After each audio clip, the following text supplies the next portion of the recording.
It's Halloween, and a young child returns home after a successful night of trick-or-treating with friends.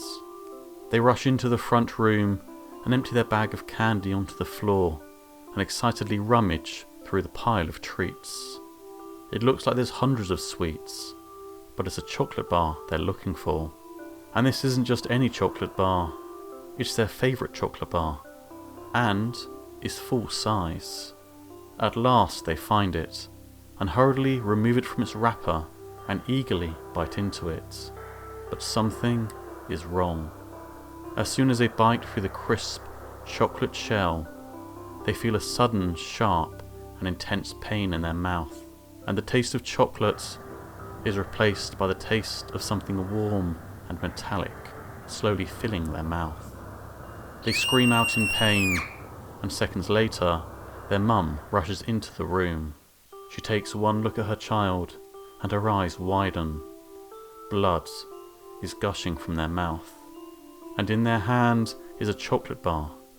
But there is something off about it.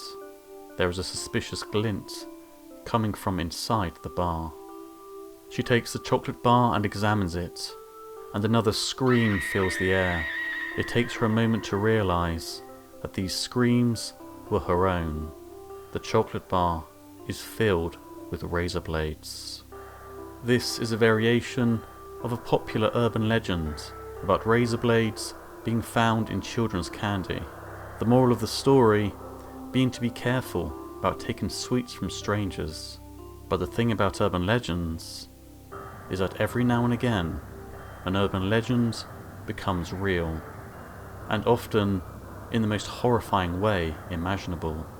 This is a true story about a young boy who died after eating poisoned candy he was given while trick-or-treating.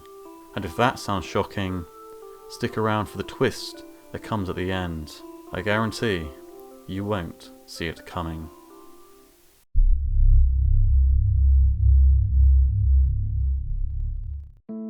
It was Halloween night, and Ronald O'Brien, a deacon at the local church, and his two children, Elizabeth, aged 5, and Timothy, aged 8, had agreed to go trick-or-treating with their neighbour, Jim Bates, and his two children. The plan was that Bates would wait at the end of the drives to the homes, while Ronald O'Brien walked up to the front door with the kids. As the children made their way through the neighbourhood, they came upon one house that seemed unusually quiet. But the children knocked on the door anyway, just in case anyone was in. After a while, when no one answered, the children grew impatient and ran ahead to the next house. But Ronald O'Brien stayed behind, just in case the occupants were slow coming to the door. Moments later, O'Brien caught up with the children with a big smile on his face, and carrying in his hand 5 giant pixie sticks. He handed one to each of the 4 children with a look that said, "You should have been more patient." As they continued on to the next house, the weather took a turn for the worse, and when rain began to fall, the parents agreed to call it a night. On the way back home, they passed a 10-year-old boy that Ronald O'Brien recognised from his local church and handed him the 5th pixie sticks. When Timothy and Elizabeth walked through the door, they were already begging to eat some of the candy they collected that evening, and their dad, Ronald O'Brien, smiled as he said they could, but they were only allowed to eat 1 piece before bed. Timothy reached into the bag of candy and picked out a lollipop, but his dad looked at the time and told Timothy he didn't have time to eat the lolly, so he handed him a pixie sticks instead. Timothy didn't mind. It was grape, his favourite flavour. Ronald opened the tube and handed it to Timothy, but he had trouble getting the powdered candy out of the straw, as it was all stuck together. So Ronald rolled the stick between his hands to break it up. With the powder inside loosened, Ronald poured the candy into his son's mouth. As soon as he tasted it, Timothy complained that it tasted funny, so Ronald gave him some Kool-Aid to to help wash it down. Within minutes, Timothy was starting to feel unwell and became clammy and pale.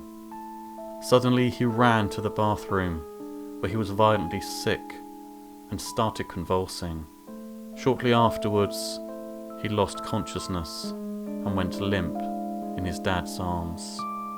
An ambulance was called, but Timothy passed away on his way to the hospital less than an hour after eating the candy.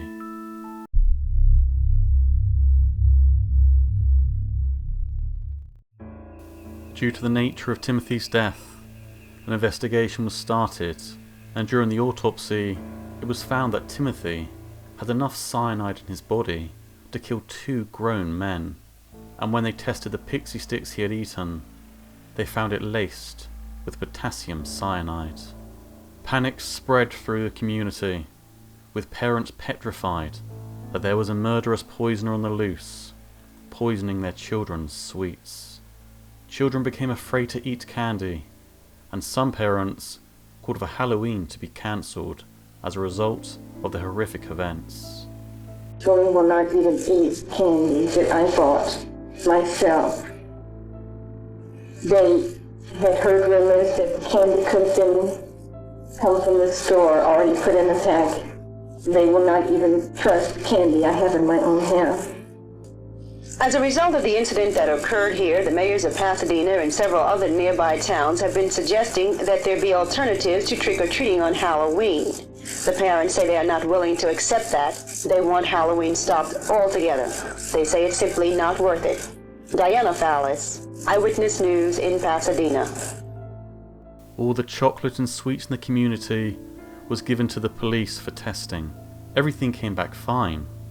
But when they tested the 4 other pixie sticks, they found that they had been opened and the top 2 inches of powdered sugar had been replaced with cyanide and then resealed with a staple.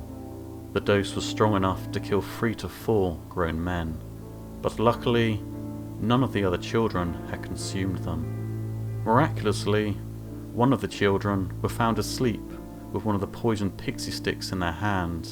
They were only saved by the fact they weren't strong enough to remove the staples that were holding the tube closed. The police began an urgent search for the poisoner, which the press dubbed the Candyman.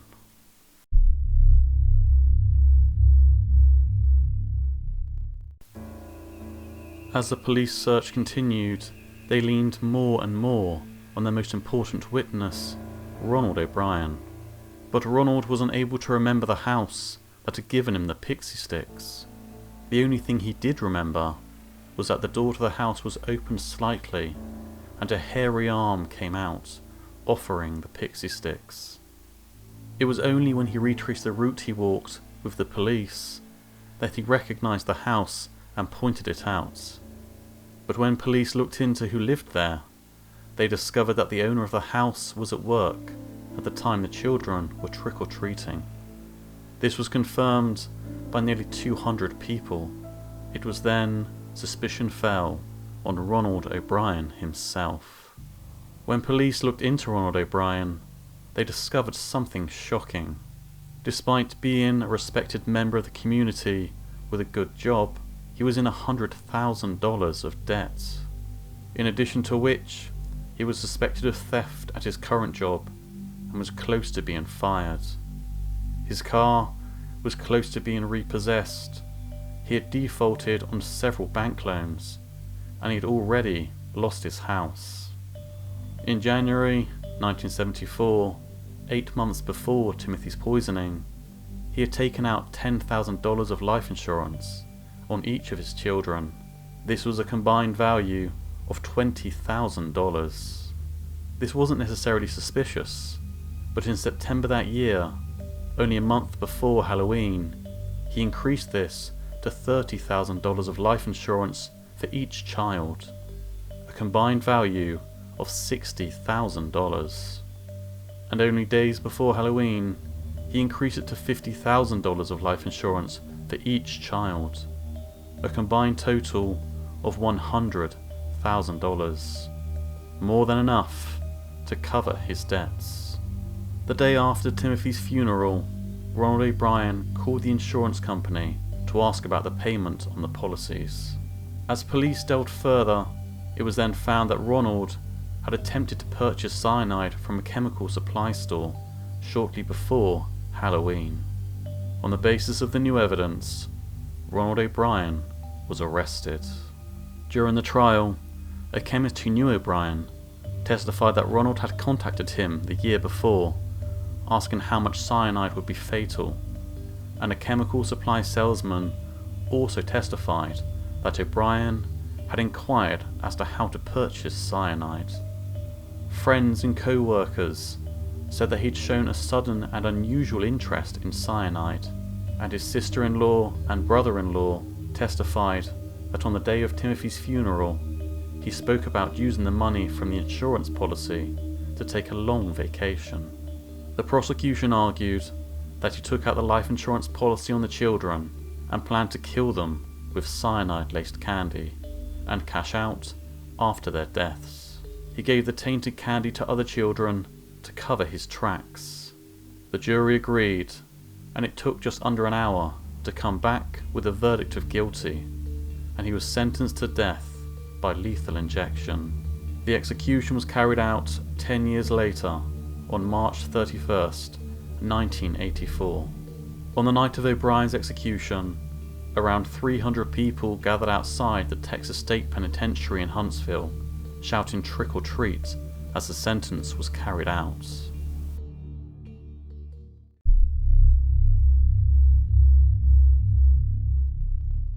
The legacy of Ronald O'Brien's heinous crime lives on to this day. His actions killed the innocence of Halloween forever and would inspire urban legends around needles and razor blades in candy. Every Halloween, parents check the candy their children bring home after an evening of masquerading as monsters. All because, on the Halloween of 1974, Timothy O'Bryan was murdered by a monster masquerading as his father. If you enjoyed this episode, please remember to like, share and subscribe. It makes such a difference to small channels like these. And if you made it this far, happy Halloween and stay safe, and thank you very much for listening.